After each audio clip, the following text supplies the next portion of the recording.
बिस्मिल्लाहिर्रहमानिर्रहीम। अस्सलाम वालेकुम। मैं हूं जुल्फकार अहमद और आप देख रहे हैं मेरा यूट्यूब चैनल C40 न्यूज। हालिया दिनों में सीनियर एंकर आफ्ताब इकबाल का शो बंद कर दिया गया। वजह जानने के लिए आप मेरी इस वीडियो को जरूर देखें और आपको समझ जाएगी कि क्यों एक इतना अच्छा चलता हुआ रेटिंग वाला शो अचानक बंद कर दिया गया। वजह क्या है, इसके पीछे क्या मुहर्रिकात हैं, आप इस वीडियो में जानें।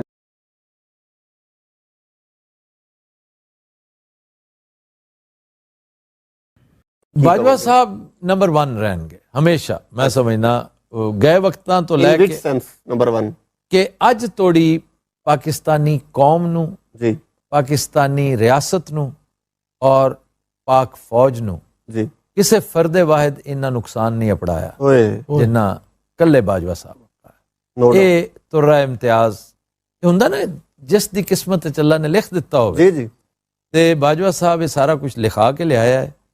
ਤੇ ਮੇਰੀ ਬੜੀ ਖਾਹਿਸ਼ ਸੀ ਕਿ ਮੈਂ ਇਹਨਾਂ ਦੇ ਦੌਰ ਵਿੱਚ ਇਹ ਸਾਰੀਆਂ ਗੱਲਾਂ ਕਰਦਾ, ਲੇਕਿਨ ਸਾਡਾ ਜਿਹੜਾ ਡੈਕੋਰਮ ਹੈ ਨਾ ਜੀ ਜੀ ਜੀ ਉਹ ਸਾਨੂੰ ਅਲਾਉ ਨਹੀਂ ਕਰਦਾ। ਬਿਲਕੁਲ ਜੀ ਸਾਨੂੰ ਕੈਮਰਾ ਦਾ ਮੂੰਹ ਵੀ ਮਾਰਦਾ, ਜੀ ਸਾਨੂੰ ਕਾਨੂੰਨ ਦਾ ਮੂੰਹ ਮਾਰਦਾ। ਸਾਡੇ ਆ ਰਿਵਾਇਤ ਇਹ ਹੈਗੀ ਹੈ ਕਿ ਆਪਾਂ ਵਰਦੀ ਵਿੱਚ ਜਿਹੜਾ ਹੋਵੇ ਉਹਦੇ ਬਾਰੇ ਗੱਲ ਨਹੀਂ ਕਰਦੇ ਕਿ ਨਹੀਂ, ਇਹ ਡਿਮੋਰਲਾਈਜ਼ ਕਰਨ ਵਾਲੀ ਗੱਲ। ਇਹਨਾਂ ਦਾ ਆਪਣਾ ਇੱਕ ਖੁਦ ਇਤਸਾਬੀ ਦਾ ਇੱਕ ਅਮਲ ਹੈ, ਅਸੀਂ ਉਹਦੇ ਤੇ ट्रस्ट करने और हुंदा है।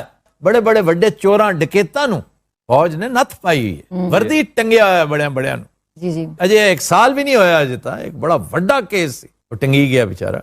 कहण दा मकसद यह है कि असी उस वेले तोड़ी टच नहीं कर सकते किसी नूं, और एक चंगी गल है।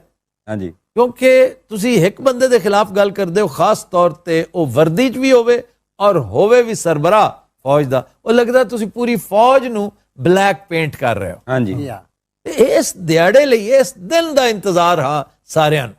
ਜੇ ਮੁਸ਼ਰਫ ਵਾਲੀ ਲੋਕੀ ਹੱਥਾਂ ਨੂੰ ਚੱਕ ਵੜਦੇ ਆਏ ਨਾ ਜੀ ਕਿ ਅੱਲਾ ਸਾਨੂੰ ਇਹ ਮੌਕਾ ਦੇਵੇ ਅਸੀਂ ਗੱਲ ਨੂੰ ਅਗਾਂਹ ਪੜਾਵੀਏ, ਉਵੇਂ ਹੀ ਬਾਜਵੇ ਦੀ ਰਿਟਾਇਰਮੈਂਟ ਨੂੰ ਲੋਕੀ ਉਡੀਕਦੇ ਆਏ।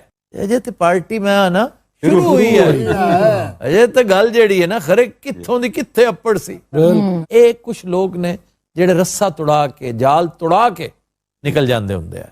उन्होंने एक मुशर्रफ आ, उन्हें भी फौज का नुकसान, लेकिन मुशर्रफ बाजवे के मुकाबले फरिश्ता लगता पाया। भाजी सुभान अल्लाह, ਅਸੀਂ ਤੇ ਪਹਿਲੇ ਬੜੇ ਮਾਯੂਸ ਹੋਏ ਪਏ ਆ। क्यों? ਰੋਟੀ ਖਾਣ ਨੂੰ ਦਿਲ ਨਹੀਂ ਕਰ ਰਿਹਾ, ਨਾ ਪਾਣੀ ਹਲਕ ਤੋਂ ਉਤਰ ਰਿਹਾ, ਨਾ ਨੀਂਦ ਆ ਰਹੀ ਹੈ, ਨਾ ਚੈਨ ਆ ਰਿਹਾ, ਨਾ ਸਕੂਨ ਆ ਰਿਹਾ। वजह ਕੋਈ ਸ਼ੈ ਚੰਗੀ ਨਹੀਂ ਲੱਗ ਰਹੀ, ਦੁਨੀਆ ਉਜਾੜ ਲੱਗ ਰਹੀ वजह ਤੇ ਦੱਸੋ। ਵਜ੍ਹਾ ਨਾ ਪੁੱਛੋ, ਸਾਡੇ ਦੇ ਕਲੇਜੇ ਪਾਟੇ ਭੇਜੇ ਆ। ਡੈਂਗੀ ਤਾਂ ਨਹੀਂ ਹੋ ਗਿਆ ਤੁਹਾਨੂੰ? ਬਕਵਾਸ ਮਰੇ ਵੀ ਬਿਮਾਰੀ ਦਸੀ ਭਾਜੀ ਹਾਜੀ ਸਾਹਿਬ ਚਲੇ ਗਏ। हाजी साहब केड़े चले गए? हाजी बगलोल होर केड़ा। नाज़रीन, ये प्रोग्राम समा टीवी पर चल रहा था, इनका सारे रंग पंजाब दे, तो उसमें इन्होंने ये वाली जो थी वो कमेंट्स किए। तो आपको पता होना चाहिए कि समा न्यूज़ जो है या समा टीवी जो है वो अलीम खान की मलकियत है।